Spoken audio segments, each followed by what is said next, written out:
when you move from one house to another, there's always a big adjustment period with that. And the process of moving, not the most fun process maybe, but it's a really effective way to clean stuff out and hone in on the things that are the most important to you and the things that you want to keep.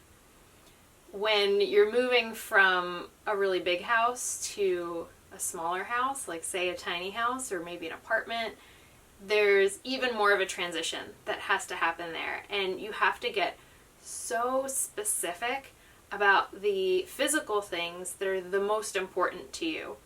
And sometimes your hobbies or your habits are going to have to adjust a little bit.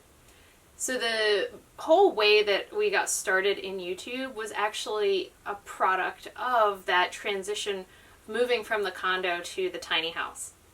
I had a process of going through pictures and creating these gigantic scrapbooks when I lived in my house. So this is just one that I have saved.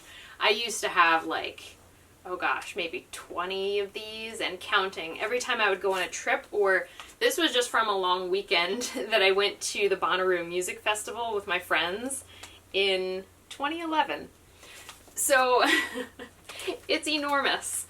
There's all these pictures in here and it's really fun to go back and look at, but because everything can be digital now, it makes such a huge difference in terms of storage space. So you can imagine if I had 30 albums like this, it would take up all the space in the storage loft. I mean, there's just no way that I could keep scrapbooking. And when I was creating a scrapbook like this, I had a huge table in one of the rooms in my house and I would like lay everything out and I had all these supplies that I needed. So I knew in terms of space, scrapbooking was not really a hobby that I could keep doing in the tiny house. It just wasn't going to work. The last thing that I need to tape around are the lights. And they're kind of neat. It's the first time I've tried to take them out. These are our LED lights. So we have, I think we have like 16 of them in the house because there's 2 of them per ceiling panel, and then there's 4 more downstairs in the living room area. So that was the point where I started to think, okay, digital is the way that we can fit more things into that smaller space. And that's when I started to think about doing videos for the YouTube channel. Before that, I had already been doing yoga videos for like, I don't know, quite a few years at that point. So I was sort of familiar with the process, but it was always just me teaching something about yoga. I didn't really know how to vlog or to document things and to tell a story through video, which is really what YouTube is about, sharing stories through video. So that's when we went on our first trip and we sort of took a few pictures. We had a really not great camera, and this was our trip where Pat and I went out west. That was when we were sort of playing around with it. We didn't have the tiny house yet, but we knew we were going to get it.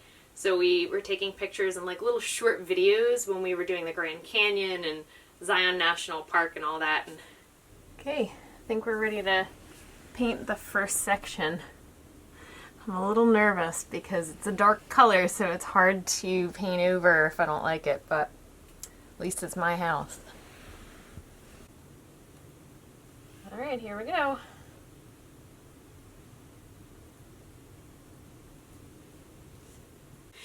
Now when I go back and I watch that video, I cringe because it could have been such good footage, but we had no idea what we were doing. So it's like, it's a slideshow basically. That's our very first video on this channel, if you feel like going back to see what that looks like. But totally different from what we're able to create now, just from the practice of it. But we are coming up on our 4-year anniversary of having the tiny house, and it's kind of crazy to me to think that it was 4 years ago that this was delivered, and the house looked really different at that point.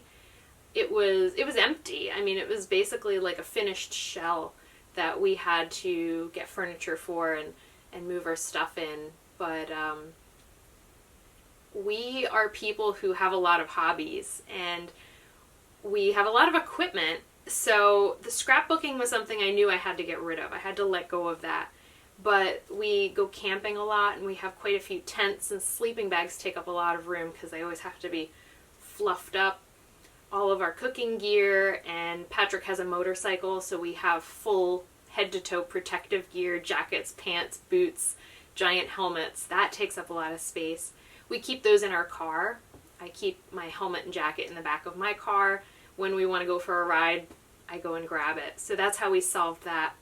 We have these bins that we keep outside. We don't have a shed. We decided not to get a shed.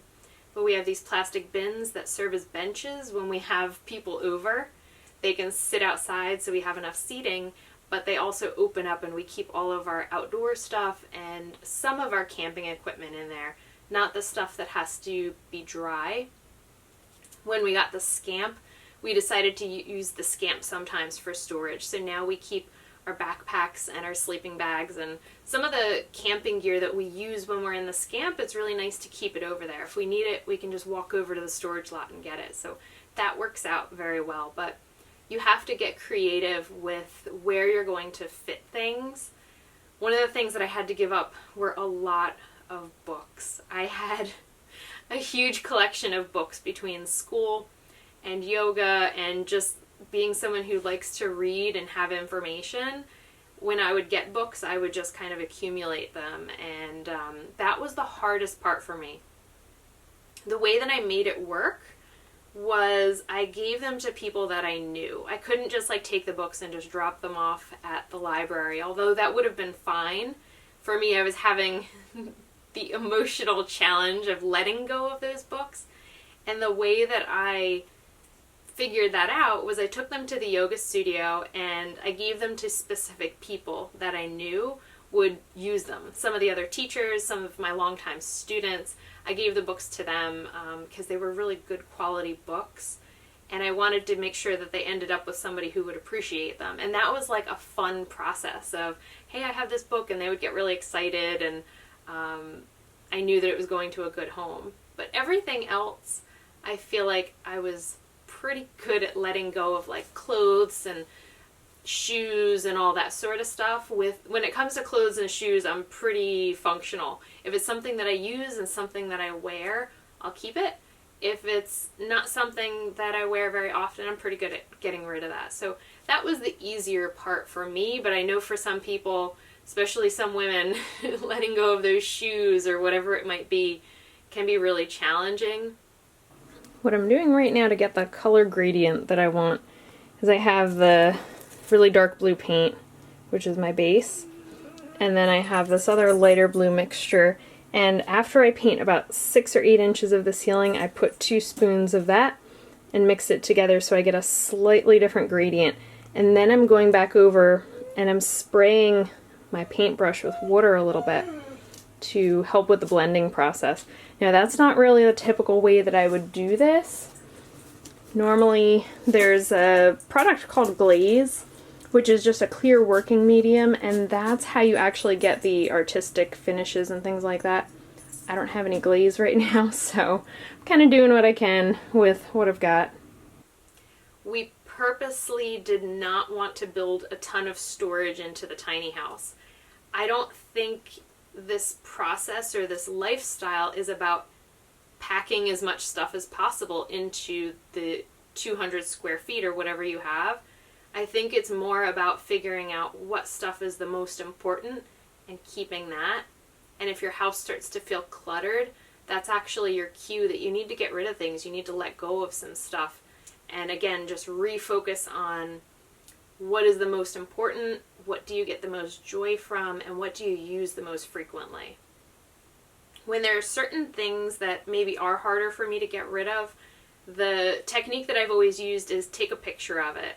And especially with YouTube and being able to digitally store things like in the cloud, you always have access to the pictures of that thing. So you can still bring back the memories that are associated with it, which I think is usually the thing that we don't want to let go of. We don't want to lose the memories. So when you look at that stuffed animal or that particular book, it brings back a memory of a certain event, but if you have a picture of it, a lot of times that can have the same effect of bringing back that memory and helping you to be nostalgic for a little while. So that's one of the things that I used to let go of this, some of the things that I was a little bit more attached to create space. The goal is not to pack as much stuff in here as possible.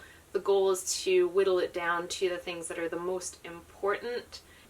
There we go. So I got out to the end here, and this is where I need the ladder, so I can't really do any more today until I go pick up the ladder, but fairly happy with how that turned out so far, especially considering I didn't have glaze to do the blending and I was just kind of working with water. But now we're back in the kitchen, so we'll try this project again and see how it goes.